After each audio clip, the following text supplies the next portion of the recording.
ታዛ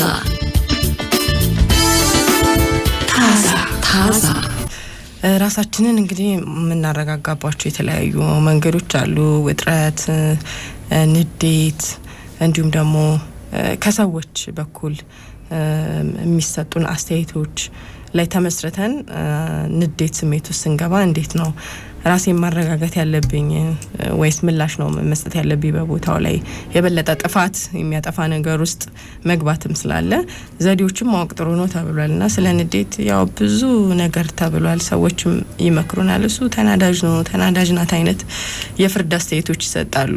እና ሰዎች ግን እንዴት ነው ንዴታቸውን ማስተካከል ያለባቸው? እንዴት ነው ንዴታቸውን መወጣት ያለባቸው? መረጋጋት ብቻ ሳይሆን ንዴት መውጣት ያለበት ስሜት ነው፣ ግን እንዴት መውጣት አለበት በሚለው ላይ ብዙ አልተመከርንም። በጣም ስንናደድ ንዴት ራሱን የቻለ የተለየ ማረጋጊያ ዘዴዎችን ይፈልጋል ነው። ስትናደዱ በቃ ተረጋጉ ካልም ዳውን ሳይሆን የንዴቱን ጥንካሬና ክብደት ማውጣት የምንችልባቸውን ዘዴዎች ማወቅ ያስፈልጋል ነው። ከዛ ሰውነታችንም አብሮ መረጋጋት ይችላል ተብሏል።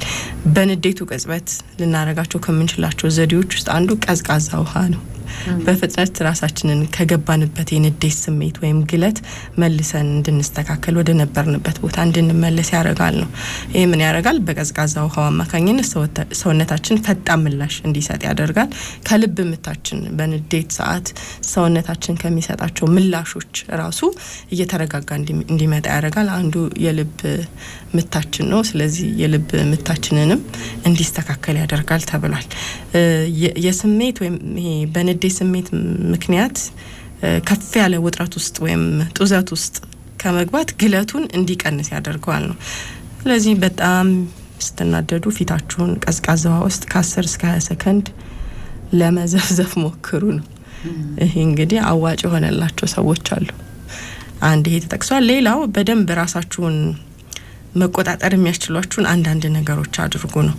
ይሄም ለምሳሌ እጃችንን ልክ እንደ ቦክስ በደንብ ጭብጥ አድርጎ ልቅቅ ማድረግ፣ ቶሎ ይሄን ማድረግ፣ ጭብጥ ልቅቅ ማድረግ፣ ጥርሳችሁን ንክስ ማድረግ ተብሎ ሰው ከመንከስ ይሻላል። ሰው የሚናከሰው ስላለ ማለት ነው ሲናደድ የሆነ ሪአክሽን እንዳልኩ የሚያሳይ ነው አለ በቃ። ስለዚህ ያንን ሪሊዝ የምታረጊበትን ግን የጥርስሽን ብትነክሹ ያን ያክል ብዙ ጉዳት አያደርስም። ንክስ ትውት እያረጋችሁ ጡንቻችሁን ጭምቅ ማድረግ፣ ከዛ ፍትት ማድረግ፣ ይሄ መደጋገም ተብሏል። ፈጣን የሆነ ፑሽ አፕ መስራት ወይም ደግሞ በእግራችሁ መሬቱን በደንብ እርግጥ ማድረግ ተብሏል። መሬት ምንም አይሆንም የማይችለው ነገር ይበደኩት የዞን አረጋገጥ አይተሽ የማይደረምሱት ነገር የለም እኮ ያልችለው የምትለው የለም ምድር ይባላል እኮ። አዎ።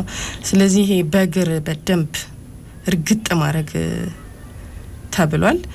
ትራስ በደንብ ጭምቅ ማድረግ፣ ትራስ ካለ ደግሞ እንደዛ የሚያደርጉ ሰዎች አሉ። ይሄ ምን ያደርገዋል? ውስጥሽ የተንቀለቀለውን የንዴት ስሜት እንድታስወጩ ሪሊዝ እንድታረጊው፣ ግን ሰውንም ሳትጎጂ ራስሽንም ሳትጎጂ ያንን ነገር እንግዲህ እድል ይሰጥሻል ነው። በንዴታችሁ ለመረጋጋት ይሄ በመሞከር ሳይሆን ይሄ ተረጋጊ ተብለሽ የምትረጋጊበት ሳይሆን ግን ሪሊዝ የምታረጊበት መንገድ ነው። ማስወጣት ንዴቱን እንዲወጣ የማድረግ መንገድ ነው። ስለዚህ ውጥረቱን በሰውነታችን አማካኝነት እንዲወጣ ማድረግ እንችላለን።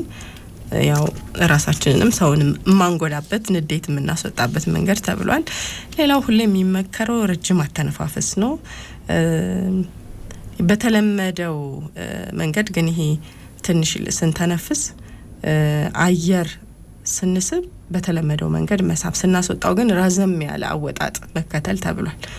በደንብ ሪሊዝ ማድረግ ስትስቢ እንደ ተለመደው በቃ እንደ ኖርማሉ ጊዜ ትስቢያለሽ፣ ግን በደንብ ስትንፋሹን ስታስወጪ በደንብ አስወጪ ነው። ይሄም እንደዚሁ ሰውነታችንን ያረጋጋል፣ የልብ ምትን ያስተካክላል፣ እንዲያውም የምግብ መፈጨት ስርዓትን የመሳሰሉትን እነዚህ ነገሮችን ያስተካክላል ተብሏል። የንዴቱን ማዕበል እንዲረጋጋ ያደርገዋል ተብሏል። ምላሽን ማዘግየት የተባለው ሌላው ንዴት ላይ ስትሆኑ አሁኑኑ አድርጉት። ዱኢት ነው ቅድም ያለው ማለት ነው። አሁኑኑ አድርጉት። አሁኑኑ ጨርሷቸው አሁኑኑ የሆነ ነገር አድርጎ አይደለ በቃ ወደ ጥፋት የምትሄጅበትን የምትወጭበትን መንገድ ይፈልጋል። ስለዚህ ጉዳት እንዳናስከትል ቆይ ተረጋጊ፣ ከ10 ደቂቃ በኋላ እንመለሳለን በዚህ ጉዳይ አይነት ለራሳችሁ የምትነግሩት ነገር ቢኖር ተብሏል። ፋታው ምን ያደርጋል? የስሜት ጡዘቱን ወደ ቦታው እንዲመለስ እንዲረካካ ያደርጋል። ስለዚህ ትንሽ ሰከንድ ትንሽ ደቂቃ ለራሳችን መስጠት፣ ምላሽ ከመስጠታችን በፊት ቆይ ልረጋጋ የሚለውን ነገር ጊዜ መስጠት ተብሏል። በምትወስዱ ጊዜ ውስጥ ስሜቱ የደረሰበትን ከፍታ እያቀዘቀሹ ትመጫለሽ ተብሏል። ሌላው የንዴታችንን በጽሁፍ ወይም ደግሞ በንግግር ማውጣት የተባለው ነው። ያው እስካሁን እንግዲህ ስለ መረጋጋት ስናወራ ተረጋጊ ብቻ አይደለም ማለት ንዴቱ ግን መውጣት አለበት ነው። የምናስወጣበታቸውን ዘዴዎች ነው እያወራን ያለ ነው። በጣም ተናድጃለሁ፣ አሁን እሱ እኔን እንደዚህ ማለት ነበረበት፣ ያዋርደኝ፣ ክብሬ መነካት ነበረበት እያልሽ ምንም ነገር ሳታስቀሪ ለራስሽ ነው። ሰዎች ከሰዎች ፊት ካልን ያው ጄጅ መደረግም አለ፣ እንዲህ ያለችም ነው ትርፉ። ሰው የሚታዘበኛል ይመጣል፣ ባልተናገርኩም ጸጸት ይመጣል በኋላ ላይ። ስለዚህ በተቻለ መጠን ለራሳችሁ አድርጉ። መኝታ ቤት ዘግቶ ቁጭ ብሎ ማውራት ሊሆን ይችላል፣ መኪና ውስጥ ሆኖ መጻፍ ሊሆን ይችላል። ያናደዳችሁን ነገር አንድም ሳታስቀሩ በቃ ዝርግፍ አድርጉት ነው። አሁን አንዳንድ ሰዎች በቃ ከተናገሩ እኮ እነሱ ከዛ ላይ ይረሱታል ይባላሉ። ግን ማላይ ነው የሚዘረግፉት ንዴታቸውን? ወይ ጓደኛቸው ላይ ወይ የትዳር አጋር ላይ ወይ የሆነ ሰው ላይ ዘርግፈዋል። ግን ያ ሰው እንደዚህ እኮ አለኝ ሲል ይኖራል። ሌላኛው ግንኙነት ትክክል ነው ሪሊዝ ማድረጋቸው ስሜታቸውን። ግን ያ ያናደዳቸውን ነገር በግላቸው የሆነ ጥግ ቦታ ይዘው ማውራት በቃ መለፍለፍ ከፈለ እንደ እብድ ምን ታወራለች ይላል አንድ ሰው። ግን ሰው ካላየሽ ችግር የለውም ቁጭ ብለሽ ምትለፈልፊ ከፈልክሽ ወዲያ ወዲህ እያልሽ ቤት ውስጥ ዘግተሽ በርሽን አስወጡት ነው። ምንም ነገር ያናድዳችሁን ነገር እየጠቀሳችሁ አሁን እንደዚህ ነው የሆንኩት እንደዚህ ነው። በጽሁፍም የሚገልጹ ሰዎች አሉ። ስለዚህ በጽሁፍም በንግግርም ግን በግላችሁ አውሩት፣ ተናገሩት፣ አስወጡት ነው። ሰው ላይ ከመናገር እና ትረሳለች ወደ አባዶ ነው የሚባሉ ሰዎች አውጥተው ጨርሰውታል። ይሄ ችግር አለ ብዙዎቻችን ጋር። ንዴትሽን ስለተወጣሽ ይመስለኛል እኔ በቃ አውጥተሽዋል። ከዛ በኋላ ደህና አላችሁ ብለሽ ልትሄጂ ትችላለሽ። እኔ ቅድም ያ ሁሉ ነገር ተናግሮኝ ብሎ ቂም የሚይዙ ሰዎች ደግሞ አሉ። ያ አስቸጋሪ ነው። ሌላው ከቦታው ጥሎ መጥፋት የተባለው ያናደደንን ነገር ቦታው ላይ ትተን መሄድ ማለት ነው። ቅድም የጠቀስ ነው ፓርኪንግ ውስጥ መኪናው ተጋጭቶበት ቆሞ አየ ይዞ ሄደ ከቦታው። ብዙም አልተነቀቀም ይሄዳል። በቃ ቦታውን ዞር ብለሽ መምጣት ማለት ነው። ይሄ ምን ያደርጋል? ማምለጥ ወይም ይሄ መጋፈጥ የሚለውን ምላሽ የምንሰጥበትን ቀለበት አልፈን እንድንወጣ ያደርጋል ተብሏል። ይሄ ብዙ ጊዜ በጣም ተናዳችሁ በግድ ራሳችሁን ለማረጋጋት ግን አትሞክሩ ተብሏል። ይሄ ማረጋጋት የሚባለው ነገር አይሰራም። ግን ዋናው ግብ ምንድነው? ሪሊዝ ማድረግ የመጀመሪያው ንዴቱ እንዲወጣ ማድረግ። ንዴቱ እንዲወጣ የምናደርግበት መንገድ ግን ቀድሜ የጠቀስናቸው ዘዴዎች፣ ራስንም ሌላም ሰው ማንጎዳበት መንገድ፣ ከዛ ራስን ለመቆጣጠር መሞከርና ምላሽ መስጠት የሚለውን እንግዲህ ደረጃ በደረጃ አስቀምጠውታል ማለት ነው።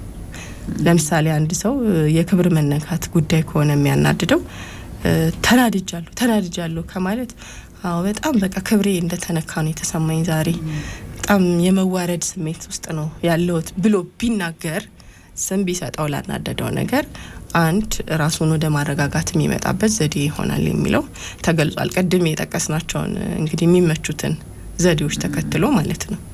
አንዳንዴ ምኑ እንዳናደደን እንኳን ሳናቅ ወይም ላናደደን ነገር ይሄ ነው ይሄኛው ጉዳይ ነው ብለን ስም ሳንሰጠውም ነው ያው ስንቃጠል የምንውለው ማለት ነው። ዘዴዎቹን እንግዲህ በጣም ቀላል ይመስላሉ። ምንድነው የሆነው የሚለው አሁን ብዙ ጊዜ ለምሳሌ መናደድሽን የምታጋሪቸው የቅርብ ሰዎች ናቸው የሚኖሩት። ብዙ ጊዜ ቤተሰብ አባል፣ ጓደኛ አይደል፣ ጎረቤት። ዛሬ በጣም ተናድጃለሁ፣ ቆይ የሆነ ነገር ልነግርሽ እፈልጋለሁ ብልሽ እስቲ ቆይ ተረጋጊ የሚለው ያምነዋል እኮ ጭንቅላትሽ። እስቲ ቆይ ተረጋጊ የሚለውን ግን ተረጋጊ እሱ እንድትነግሪኝ አይደለም አሁን የደወልኩት። እኔ አሁን ደስ የሚለኝ አብሮኝ የሚናደድ ሰው ነው። በተናደድኩበት ነገር ተረጋጊ ከሚለኝ ተረጋጊ እስቲ ከሚለኝ ይልቅ የታባ እንደዚህ ሆነ አረገች ምናምን አይነት ኢትዮጵያ ውስጥም እሱ ነው የተለመደው። በቃ ይሻላል አብሮሽ አሁን ነው ተረጋጋ። ከዛ በኋላ አይደል ከዛ በኋላ ስለ መፍትሄው ያወሩ ይሻላል በተናደድሽበት ሰዓት። አሁን ደግሞ ይሄ የሚያናድድ ነው እንደ ዝም ብለሽ ነው አንቺ አይነት ደግሞ ስሜት የማሳነስ ፍርዶች አሉ። ምናልባት የምፈራው አብረን ስሜቱን ስንጋራ አልጨረሹ እንደሆነ ያንን ንዴት በቃ ድጋፍ አግኝቻለሁ ብለሽ ባልተገባ መንገድ ደግሞ ሌላ ነገር እንዳታደርጊ የሚገፋፋ እንዳይሆን አንዳንድ ሰዎች እንደዛ ናቸው። ለወቅቱ ነው የምልሽ ለወቅቱ እንደዛ ሆኖ ከዛ በኋላ ግን ልክ ሪሊዝ ካረግሹ በኋላ የመረጋጋው ሰዓት ላይ ቀስ ብሎ ለመነጋገር መሞከር በጉዳዩ ላይ በተፈጠረው ጉዳይ ላይ እንጂ የሆኑ ሰዎች ልክ ሂድ በለውማ ከባድ ነገር ነው እና ዝም አልሹ እንዲያትዩም ነበር እንዲያትላትም ነበር በእናትሽ አታበሳጭኝ እኔንም አሁን በቃ እንላለን። ይሄ ከባድ መጋራት እኮ ነው ያለሽን ቁርጠኝነት ነው እንጂ አንቺ እዛ ጋር ደግሞ በይበያልሽ ስሜት ምን ይዞ እንደሚመጣ አያውቁትም ሰዎች ወይ ማናቀው። ከዛ ደግሞ ሌላ ችግር ፈጥረሽ ደግሞ ትመጫለሽ አዝነሽ አሁንም ተደብተሽ። የነገርኩሽ መፍትሄ እኮ ገደል ይዞ የሚገባ እንደሆነ ይታወቃል። ሊሆን አይችልም። ብዙ ጊዜ እንደዚህ አይነት ነገሮች አሉ መንገድ ላይ አሁን የምናያቸው ነገሮች አሉ። ለምሳሌ በጣም የሚናደዱ ሰዎች ጸብ ከማያውቋቸው ሰዎች ጋር በተለየ ሁኔታ የሆነ ሰው መጥቶ የኔ ጌታ እለፈው በቃ ምንም በቃ ተወው ሲባሉ ይተዋሉ። የሚገርመው ነገር በይሉኝታ ስሜቱን ይዘውት ነው ከሄድሽ በኋላ እሱ ስሜት ከተከተለሽ ነው ከባዱ። ግን ችግሩ ከመግባቱ በፊት ገብተው ተረጋጋ የሚሉ ሰዎች አሉ። የተባለው ቡጢው ከመምጣቱ በፊት በድንጋይ ከመፈንከቱ በፊት የሆነ ሰው ንብረት ላይ አደጋ ከመድረሱ በፊት ከዛ ወዲያው ነው ደግሞ ጸጸቱ። ለምሳሌ የሰው ንብረት አውድመሽ ወዲያው ነው ማዘግየት የተባለው ለዛ ነው። 10 ደቂቃ ቆይ ልታገስ ልለፈው ቆይ ብሎ ለራስ መናገር የተባለው ማለት ነው። ቆይ እስቲ አንድ 10 ደቂቃ 5 ደቂቃ ቆይ ትንፋሽ ልውሰድ ብሎ መሞከር ብቻ እንደሚሰራልሽ እኮ ነው። ጥሎ ከመጥፋት ችግሩን እዛው ቦታው ላይ ጥሎ ከመጥፋት ጀምሮ ለአንድ ጊዜ ምንድነው በጣም በቃ የሆነ አንዳንድ ሰዎች የሉም ዝም ብለው ነገር የሚፈልጉሽ ወደ ስራ ልመጣ እያልኩ ነው ታዛ ሰዓት ደርሷል ብቻ የሚያናድድ ነገር ነው ልጅቷ ለማድረግ የሞከረችው። ጸጥ አልኩኝ አሰብኩት ስራዬን እስከ 11 ሰዓት ሊቆይ ይችላል። ይሄ ማቆየት ሳይሆን በቃ እዛ ጋር ችግር ጸብ ከተፈጠረ ስራው ቀረ ማለት ነው። ሰዓቱም ደርሷል። ዝም አልኩኝና እሺ አመሰግናለሁ ብዬ መጣው። እንግዲህ ለሷ የአሸናፊነት ስሜት እንዲሰማት አድርጎ ሊሆን ይችላል። ግብዣ አቅርባ ነበር። የጸብ ግብዣ ነበር የመጣው ግን ኖ ስቲ ተከትለው ይወጣሉ። አንዳንድ ሰው ደግሞ ምን ያስባል እዛ ጋር ይሄ ያለው ፖዝ ማድረግ ደቂቃዎችን መውሰድ እንደዚህ ቤተሰብ አለኝ ልጅ አለኝ ብለው እኮ የሚያስቡ ሪስፖንሲቢሊቲያቸውን የሚያስቡ ሰዎች አሉ። እዛ ጋር ኃላፊነት ቀጥሎ እንደዚህ ላደርግ ነው አሁን እዚህ ተጣልቼ ሰዓቱን ማራዘም ነው የሚሻለኝ ወደ ስብሰባ መሄድ ነው ወደ ፖሊስ ጣቢያ ወደ ፖሊስ ጣቢያ ማለት ደግሞ ሌላ ከዛ ምስክር ከስ ምናምን ጸብ ደግሞ ሁሉ ጊዜ እንደዛ ነው። አብራጅ ከሌለው እዛው በተነሳበት አካባቢ ሰው እስኪ ነግርሽም አንዳንዴ መጠበቅ የለብሽም። ለራስሽ ታይ ማለት አለብሽ። ታይ በቃ መልሳት እዚህ ቦታ ጋር እዛው ጋር ሆነሽ ለሆነ ሰው ደውይ አትፍራት ቆም ይቀራል አይቀራው ነገር ይቀራል። በቃ እዚህ ጋር ራስሽን ማስከበር ካልቻልሽ ንቀት ይመጣል። እዛው ጋር ጨርሹ የሚልሽ ብዙ ሰው የለም አለ ልልሽ እኮ እችላለሁ አጋርነቴን ለመግለጽ እሺት ያልሽ አሃት ያልሽ እውነትም አንቺ አሁን ቀድሞ አይምሮሽ የሚያስበው ነገር ምንድነው? ስራ ልትቀሪ ነው ሊዘገይ ነው ስብስብ ነገሮች ውስጥ ልታገኘው ነው ራስሽን ይቅርግት ነው። አንዳንዴ ምንድነው ተናደሽ እኮ ያበድሽ ቤትሽም ልትሄጂ ትችያለሽ። እንደዚህ ሆኜ እኮ እንደዚህ ተደርጌ ልትችያለሽ። እዛ ሲቹዌሽን ላይ እዛ ሁኔታ ላይ ግን ሰዎች የተናደሽበትን ነገር ይሄ ለማሳነስ እንዴት ዝም ኧረ ተረጋጊ ዝም ብለሽ ነው የምታብጂው ምናምን ከማለት እንደዚህ ሆነ እንደዚህ ተደረገ የሚለውን አብሮሽ ቢጋሩ ነው በቃ ቢጋሩ። እኔ አሁን አንዳንድ ስሜት ላይ ጀጅመንት ጥሩ አይደለም።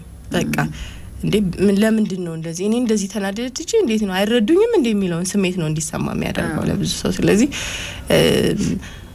በኋላ እውነተኛ ሰው እኮ አድርጊው በይው አይልም፣ ግን ስሜቱን የሚጋራበት መንገድ የራሱ መንገድ አለው።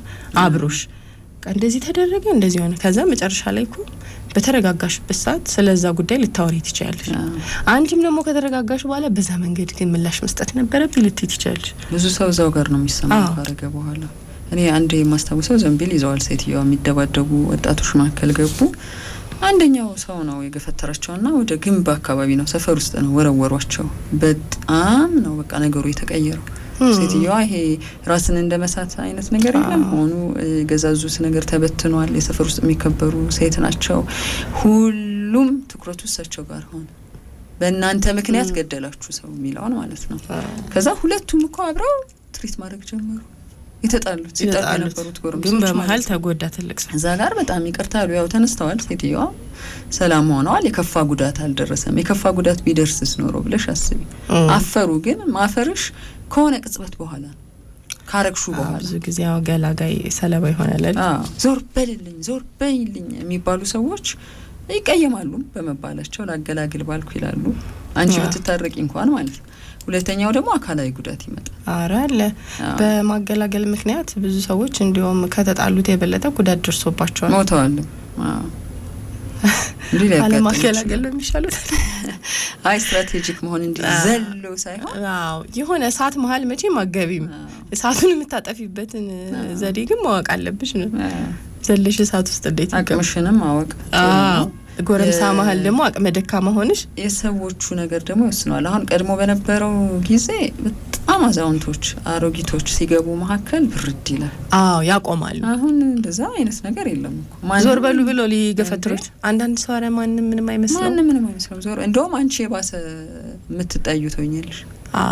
ከዛኛው የበለጠ ሰው ያረግሻል ማለት ነው ከሚጣላው ሰው በላይ። እሱ ከባድ ነው። ግን በቡድን ደግሞ ኃላፊነት መውሰድ ጥሩ ነው። አንድ ሰው ብቻውን ገብቶ የተዘረፈ ብዙ ሰው ሰምተናል። ወድቆ የተሰበረ አካል ጉዳት የደረሰበት አደጋ ደግሞ ደርሶ ህይወታቸው ያለፉ ሰዎችንም ሰምተናል የወንጀል ሪፖርቶች ላይ። ግን ለምሳሌ 5 ሰዎች አካባቢ ላይ ቢኖሩ 5 ሰዎች የሆነ ተሳትፎ ቢያደርጉ መቆጣጠር ይችላሉ ያንን ችግር። አንድ ግን እንደዚህ ሶሻል ሚዲያ ላይ ይወት ስትናገር በእድሜ ገፋ ያለ ተለቅ ያለች ሴት ናት አለች። ታክሲ ውስጥ አብረው እየሄዱ ይሄ ሿሿ የሚሰሩት ማለት ነው። በቃ አብራት እስከ የት ነው እስከ ፍየል ቤት ድረስ ሄደዋል። ከወረዱ በኋላ አንቺ ቦርሳ ውስጥ ብር ጨምር ያለው ነው የኔ ብር አለ አይነት ግርግር ፈጥራ ወረወረችኝ አለች። እዛ እንትኑ ላይ ይሄ ሳር ምናምን ያለበት የኮሪደሩ ቦታ እሺ። ከዛ ሰው እንትን ሊል አልቻለም። የታመነችው ሴትዮዋ ነች ትልቅ ሰው ናት ተብሎ እቺ እንደ ሌባ ታየች ማለት ነው። ሌላ ጨዋታን ቀማቻት። ከዛ ቦርሳዋ ይፈተሽ ሲፈተሽ ተገኘ የለም እንጂ ቦርሳዋ እኮ የሚፈተሸው የወጣቷ ልጅ ነው እኮ። ቦርሳዋ ይፈተሽ ማለት ብር ጨምር ያለው ብር እዚህ ውስጥ ነው ያለው ነው። ስልክ ምናምን ይዘው እኮ ለመሄድ ነው። ቦርሳ ውስጥ ያለውን ነገር አውጥቶ ለመውሰድ ነውና ምን ያክል እንደዚህ የሚላበሱት ገጸ ባህሪ ልካውን ባልሽው እኮ ነው ትልቅ ሰው ይከበራል የተባለው ነገር ማህበረሰባችንን ያሳስትና አንዳንዴ ትልቅ ሰው መስለው ባለባበስም በእድሜም የዝርፊያ አካል የሚሆኑ ሰዎች ደግሞ መጥተዋል። ይሄ በጣም ብዙ ሰዎች እንዳይተባበሩ ወይም ደግሞ ትክክለኛው መያዝ ያለበት መጠየቅ ያለበት አካል ማን ነው የሚለው ነገር እንዳያውቁና ያው ልጅቷ በጣም በቃ የታዘብኩት ነገር ሰው አያግዛችሁም አይረዳችሁምና እኔን ነበረ እንደ ጥፋተኛ የተቆጠርኩት አለች። ቀረጻም ነው የምታየው እንጂ ሰዎች እየተጋደሉ እየተጣሉ እኮ በትንሹ ማብረድ ስትቺ እዛ ጋር ዞር በላንተም አንቺም ማለት እየቻልሽ ድሮ እንደዛ ነው እንግዲህ የተለመደው። ትላልቅ ጸቦችን እኮ የሚያቋርጡ ሰዎች አሉ በበጎ ፈቃደኝነት። አሁን ይቀረጻል ድብድቡ እስከ መጨረሻው ድረስ። ሰዎች ግን ጥንቅጥቅ ይዘዋል ያያሉ እንደ ትርኢት ማለት ነው። አሁን በድብድብም በምንም የሆነ ወንጀል ይሰራል የሚለውንም ብቻ የተምታቱ ነገሮች አሉ። እንደዚህ አይነት አስቸጋሪ ነገሮች አሉ። ምንም እንደዚህ አይነት መጥፎ ነገር አያጋጥምሽ መንገድ ላይ እንጂ ትብብር የሚባለው ነገር ቶሎ ላታገኘ ትችያለሽ። እሺ ታዛ ነው የምትሰሙት። ታዛ